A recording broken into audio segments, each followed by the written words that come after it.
So tell us first about how you got involved with this project and what appealed to you about it. I mean, we'll talk about the surprising history of it, but when you first had read the script, and what intrigued you? I read the script and I really, really liked it. It's written by Paul Myersberg, who wrote Man Who Fell to Earth, the Nick Rowe film that David Bowie did. And I was really taken with the script, and I screen tested for Mike, and I remember it was a really unusual screen test because he didn't want to do an acting scene. He wanted me to dress up in the casino and stand over a roulette table and then separately record some voiceover and look at the two things together. And he cast it using that. I think he looked at a couple of other actors as well. But rather than do a scene where he's interacting, because the voiceover is such a sort of character and an integral part of the film, it's the perspective of the film, he needed to see what that looked and felt like. So literally, I stood there and sort of dealt cards and worked on a roulette table and separately recorded some voiceover, and he looked at that together and gave me the part. And what intrigued you about this character, the qualities that he had that you thought you would have some fun playing? I mean, it's something that stayed with me actually ever since. I think it's often voiceover is used in movies as a sort of way of filling a narrative that's not working. You know, you put in voiceover to try and explain something that's not getting through. So people add voiceover to try and fill gaps, and and this felt like it was very different. You were inside somebody's head, and that was the movie. It's not about him giving you any information. You were sort of pulled inside this guy's head, and I found that really intriguing. And what about the world of the casino? Did you spend much time kind of investigating that and getting a feel for real life croupiers? I went for 2 weeks of croupier school in London, and I remember realizing that they were absolutely obsessed about the idea of you not stealing from them. So it was drilled in from the first day, don't ever think that and it still is in a way. There's very, there's few places where there's so much cash around. Right. And especially back then, and it was like the idea, they just drilled into everybody. I mean, we did everything. We did the sort of roulette and the cards and everything, but I just remember this overriding thing of them saying every day, don't ever think you'd get away with it if you tried to steal. Right. And then say a little bit about your co-stars and the actresses, particularly. Yeah, I mean, it was a great cast that Mike put together, and there's something about the film that I think, and watching it again, having not seen it for a long time, is the combination of Mike Hodges, who's very, very specific, very noir, very grounded, and Paul Myersberg, who's very intellectual and sort of abstract in some ways. And this sort of combination, so all of the scenes have a kind of heightened quality to them. It's not totally naturalistic dialogue, but you kind of have to embrace that. And it's something that I often think about. Like there are some plays and playwrights that are like that. Like if you look at Clifford Odets, in the right hands, Clifford Odets can be absolutely brilliant, but there's a poetry to it. It's not naturalistic. It's a heightened. And I think Croupier has a flavor of this kind of weird world of being very grounded, but very kind of abstract as well. Right. I mean, and what did you think was going to be the outcome when the film was done? Were you hoping that it would catch on, and were you disappointed in the reaction in England? There was one thing that happened during the shoot that I remember, that when I look at it, and I think was a really sort of, it was a crucial thing that I think I recognized very quickly, is that we started shooting, and on the second day, Mike said, do some roulette thing, and we're going to put some voiceover over this. And I've spent the thing doing some cards and doing some roulette, and it really troubled me. And I went and saw Mike that evening, and I said, I don't think this is going to hold, you know. And I said, I came up with this idea and said to him, I think I need to learn all of the voiceover. When we do the scenes with the voiceover, I'm going to speak it in rehearsals, and then I'm just going to think it when you do a take. Now, you don't have to use all of that, obviously. You cut, you'll do it, whatever. But it means that the voiceover is present and it's alive, and it means that I can be thinking the things and looking at the people gambling in a very specific way. And I think it was really an important thing, because it made it feel like it was live, it was happening, because the thoughts were happening. He's looking at people. It's not, if we'd have just done sort of general card stuff and me just laying voiceover, that I don't think it would hold the same, right, hold the same thing. But anyway, so the film finished, and it had as Mike alluded to, it had this really troubled start. I don't think they liked the film very much. It didn't really get any kind of release. It got this sort of small release. And I have to say, you know, I've often said it, and I'll say it again while he's here, thankfully, is that Mike Kaplan, you know, he comes from a world of an age of marketing where people were very specific about the way they handled a film. They were incredibly thoughtful, and they tried to encapsulate what the film was and to put it out in a very particular way. It's a skill and an art I think we've lost, because right.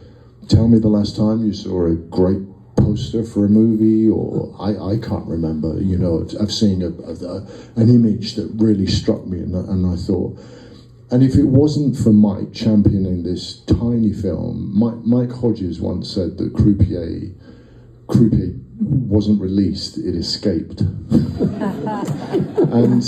and you know, it would not have had the life, and Mike saw the film, championed it, came up with these campaigns, and was incredibly persistent. The original release was, as he said, it was with a company that put 6 low-budget movies out, and if any of them hit, they might throw a bit more money at it. It was that.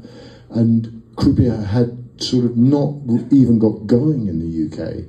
And because of Mike's sort of passion and persistence and sort of skill, he made this small film and sort of created a world around it, and suddenly it resonated and it got really good reviews, and then he tenaciously kept it out there for months and months and months, and it was a film that really sort of resonated. And there's no question, I'd done plenty of sort of small films. I was doing, you know, TV and theatre in the UK, but Croupier was the most significant gear change in my career. It sort of opened the door to movies in America. It opened the door to America for me, and radically shifted everything. And, you know, I used to come out with these small movies as an actor and go and do the, you know, come here and sort of do the meetings, and I found it quite soul destroying. I realized that you have to come with something. You know, the idea of coming and trying to make an impact with nothing is virtually impossible. And suddenly this film comes out, and, you know, it's a small film. It was, you know, successful in its modest way, but it was a very sort of cool, interesting indie film of that year. And suddenly the doors were open, and suddenly you're not meeting the assistant of the assistant. You're actually you're meeting the people that are making the decisions, and the whole thing changed. But if it hadn't been for Mike Kaplan putting this film out and caring about it and nurturing it, my life and career would have been very, very different. I know that. Yes. I mean, was it exciting for you to, yes, applause for Mike. Yes. Was it exciting for you to move into a different realm and working with major Hollywood stars and directors, or was it a little bit intimidating at first also? No, it wasn't, because I've been around for quite a while. I've done plenty of small little indie films in the UK. I've done a lot of theatre, I've done a lot of TV. It happened at a good time. I sort of took it, I didn't get overexcited. Often, you know, certainly at that time when things opened up in America for English actors, within a week they've got, managers and publicists and sort of a whole entourage. And I felt that I'd already sort of put my work in, and I kind of knew what it was and just embraced it and welcomed the opportunity. I mean, success is really about the opportunity to work with good people. That's what success is. For me, there's nothing more than that. It's about getting the opportunity to work with really good people and with good writing and good directors, and that's what Croupier did for me. Right. And say a little bit about some of the other filmmakers, directors who had an influence on you and inspired you. I mean, who were a few of the highlights, I guess? Well, I mean, I think the story of Croupier and how that changed my career and life is, it really proves that often actors are chasing the big one, get that big break, get that film, The big break, if it's not very good, can be really damaging. Yes. To be bad in a big film is better to be bad in a small film. And it's a real lesson in, sometimes it's the ones you don't expect, but it's a real lesson in however small it is, the choice is, I was really excited by this script and the idea of this film and how Mike was going to do it. And that's what carried through. But that, decision to do, it's not often the big ones that actually do it for you. It's when you're getting involved with something that you care about, and if you're good in it, however small, if you're good, it will lead to something else, because somebody will see it and go, that person's good. And it doesn't have to be something that is out there and really making an impact. It will be found, and when you're good, it leads to other work. Right. And so, I mean, have you been fulfilled with a lot of that other work that you've done since then? I feel, yeah, totally. I mean, listen, when I started, if I could have made a career out of it, that would have, that was everything to me. So the opportunities I've had and the people that I've worked with, it's like I'm grateful every day that, I've had the opportunities that I've had, and I'm thankfully still getting them. Yes, and you did work with Mike Hodges again on a later film. Was it satisfying to kind of reconnect with him? Yeah, it was. As Mike said earlier, Mike, his career is he's so massively underappreciated. We talked about doing other films after that as well, and I'll Sleep When I'm Dead was another great reunion after the sort of success of Croupier, and it had a great cast, and Mike Kaplan produced it, and it was just, we all, me, Mike Hodges, and Mike Kaplan were, huge friends from this film on. Right. So what now kind of influences you to take a part, whether it's for television or film or theater? It's the same decision. I make the decisions in the same way. It's really about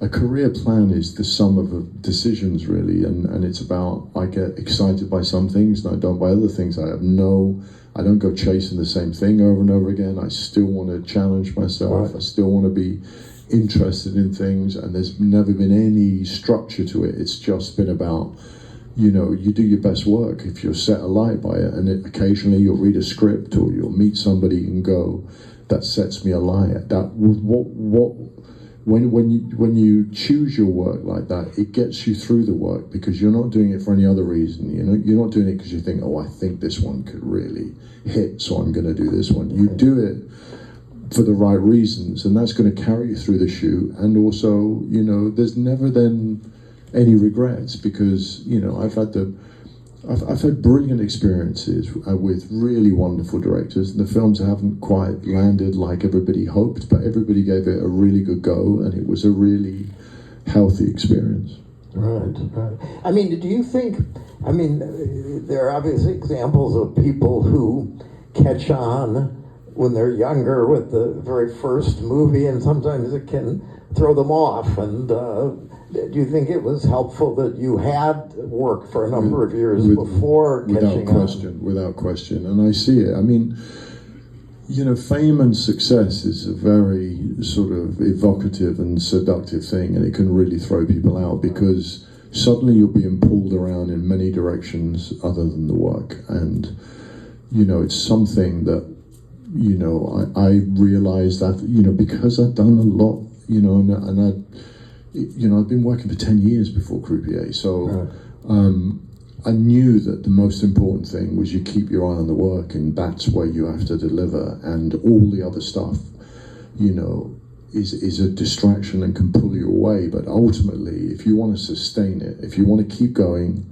and you want a full career, you have to be disciplined and know when it is you've got to deliver and not get seduced and waylaid by all the other stuff. All right. We have audience questions here. Yes. Hi. Well, sir, when you had said earlier, thank you. When you had said earlier that it was kind of a heightened language in Croupier, I wondered if there was an application in terms of a film like The Cincinnati Kid or Lauren Hutton's movie The Gambler versus something that might not catch on so much, like, let's say, Rounders, because all of those gambling films, they're a bit passive in what it presents to the audience, but what you've described seems to pull that genre up and above. Do you think there's a connection between what you were talking about in those films as well? I think so, yeah. But I think it's sort of more. It is about gambling. It is about gambling, and it is about, you know, what gambling is and who gambles and why they gamble. And I think, but it's a sort of, what I meant by the heightened thing is the language and the scenes. They don't play in a completely realistic way. There's a sort of simmering heightenedness to it that you kind of have to embrace and go in there. And as long as, the thing I really noticed watching it this time around is everybody's tuned into that. All the other actors are as well. It's a very specific style, and it needs everybody to commit to it, and then the thing can sing. Yes. Mine's a very simple question. Are you still really good at shuffling? I was never that good. I mean, I just wanted to be out of him to at least once or twice pan from hands to face. So as long as he could do that, I was happy. Yes. I think when you have an actor that you really like, you remember the first film that you saw them in. Yeah. The Wind That Shakes the Barley, Cillian Murphy. I still remember seeing that film. I can remember sitting in the theater. This is the film for you. Like this, when I think of you, it's this film. And I wondered, and I know you've done a lot of good things, many of which I've seen, but I wondered for you, it's 25 years, it's interesting to me to look back on who I was when I saw this film and why it mattered to me.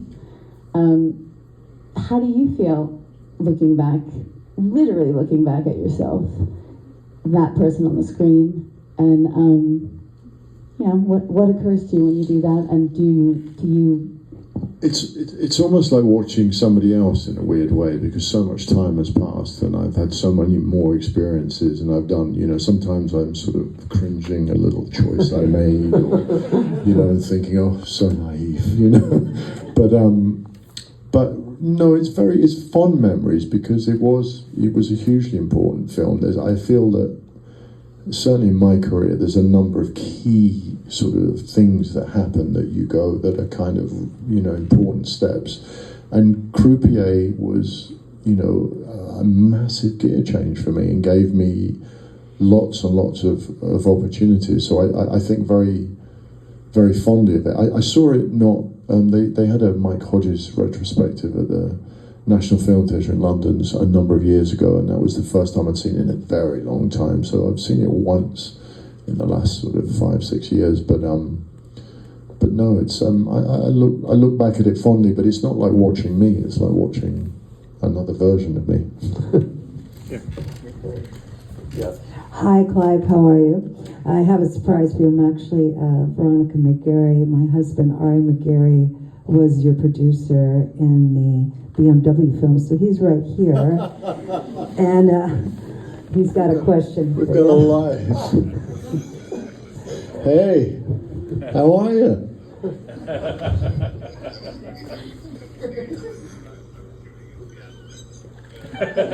There he is. He'd be here, but he's shooting up in Seattle right now.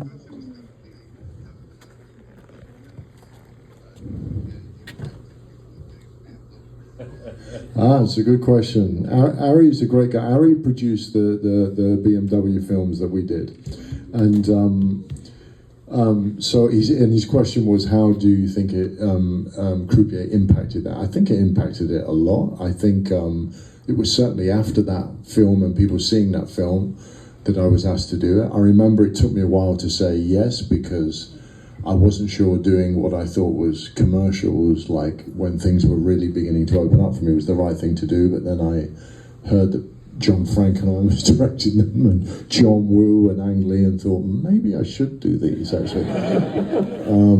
But yeah, and had a great time, and they've stood up, and people still talk about them a lot.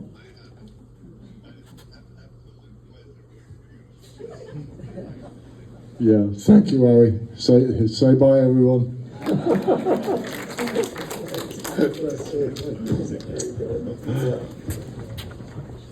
Hello. Hi.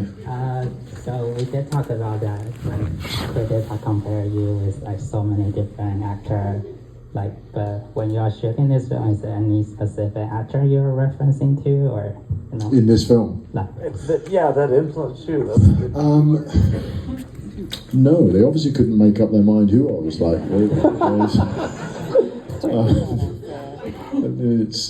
No, there wasn't really. No, there wasn't. There wasn't somebody I had in mind. I mean, it's a genre that I really love, and I love this kind of, it's quite noir really, and it's very contained. I'm an actor that loves, to do less if possible, but if you do less, you need to be seen.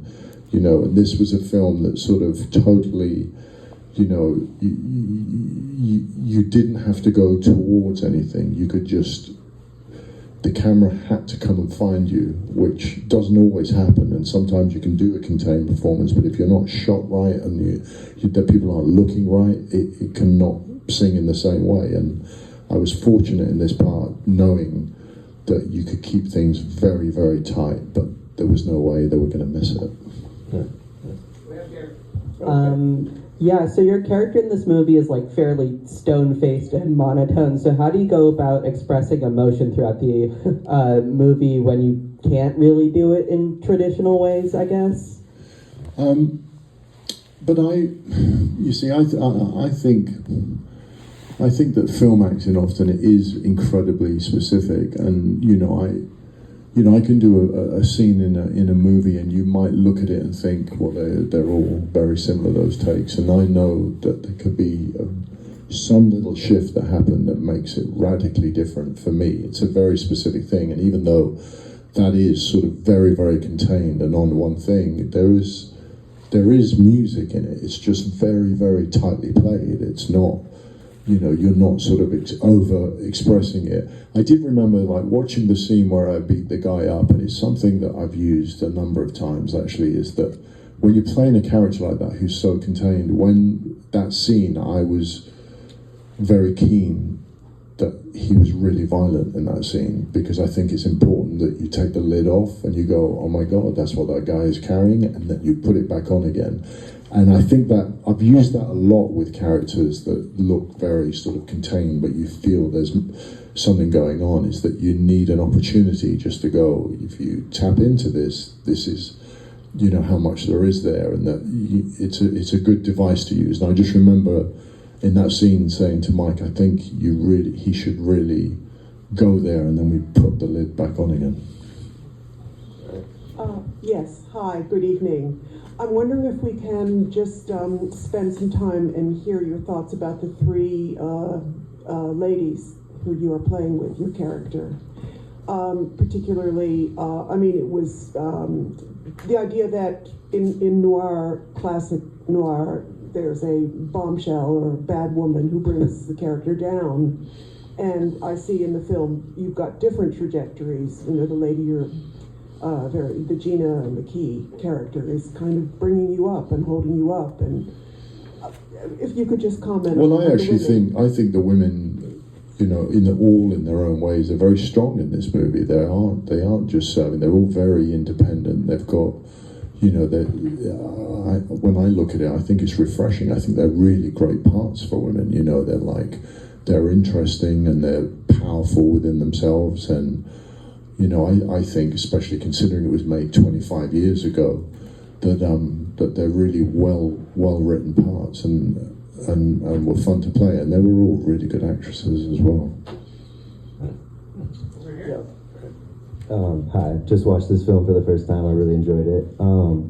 I was wondering, like, how Mike Hodges approached you for the role, and like, what was your reaction?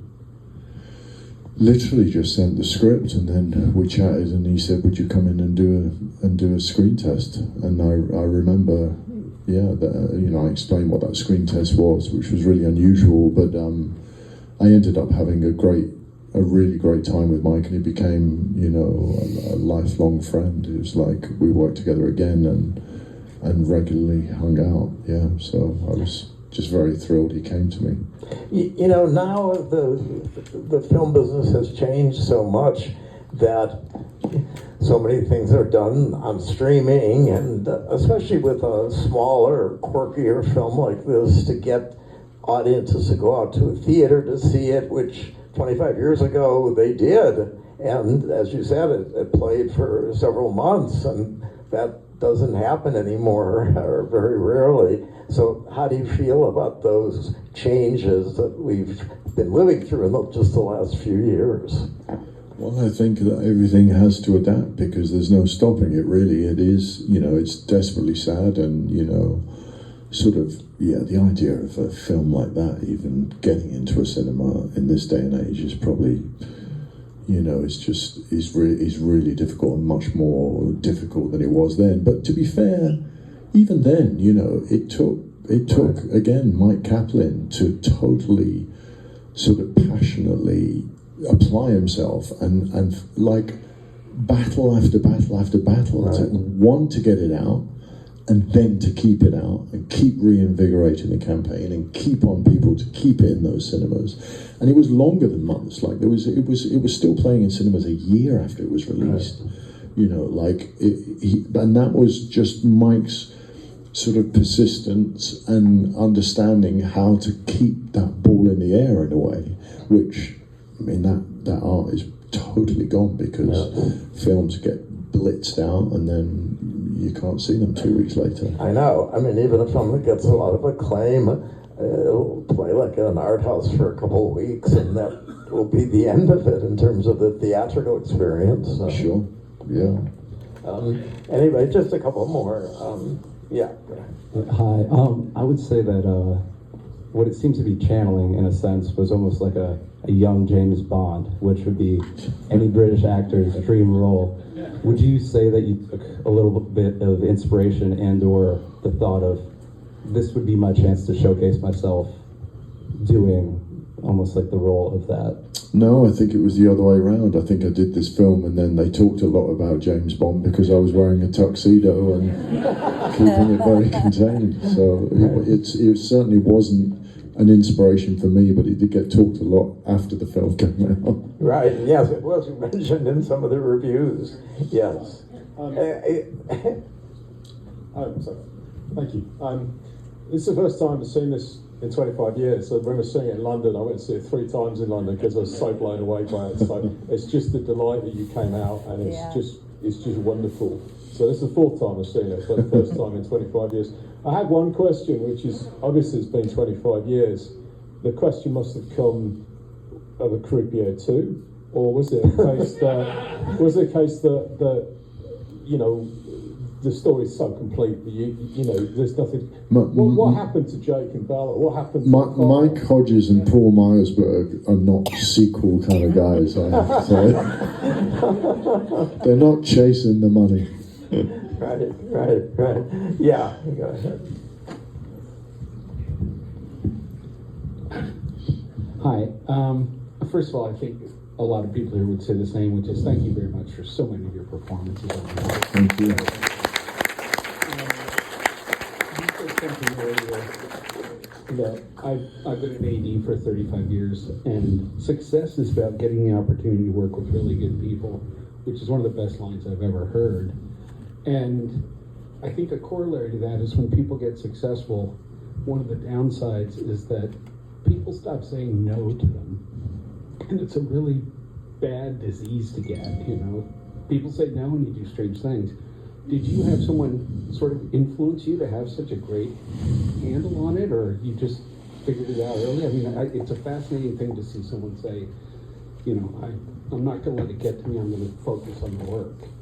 No, I think it was what we talked about earlier, that the fact that, you know, listen, when I first got success in this TV show in England, it took me a year or two to adjust. Nobody teaches you how to handle that when it happens, and it does strange things, you know, being recognized, to the attention, and I found it very difficult to begin with, but then, you know, I had time and I navigated and thought, oh, I see what this is, I see how it is, and I was just very lucky that, you know, I'd been around a lot before this film really opened the doors for me, so I didn't get overexcited. I didn't, you know, it's always been about the work, and I kept it about the work, and thinking you know, I wanted the opportunities to work with really good people. I wasn't interested in much else, and I'm like, I started in the theatre, but I really, really love making movies, and I love making movies, and I love the collaboration of making movies, and I can get as excited by a great props guy as I can another actor. If I see a props guy that's brilliant at what they do, I get really excited, and that goes across the board. And there's something about the collaboration of making films that I've always loved and appreciated. And, you know, the fact that it's the coming together of a group of people, but you can seemingly put together the greatest group of everything, you know, you can have the best in everything, and the film turns out terrible. And why is that? It's an elusive thing that's about the coming together of a certain group of people and how it's applied, and it's kind of elusive, and there's something about that every time I do it, that I just appreciate being part of that and doing what I can. And I never think it's just about me. I think it's about all of us trying to do something together. Well, thank you so much for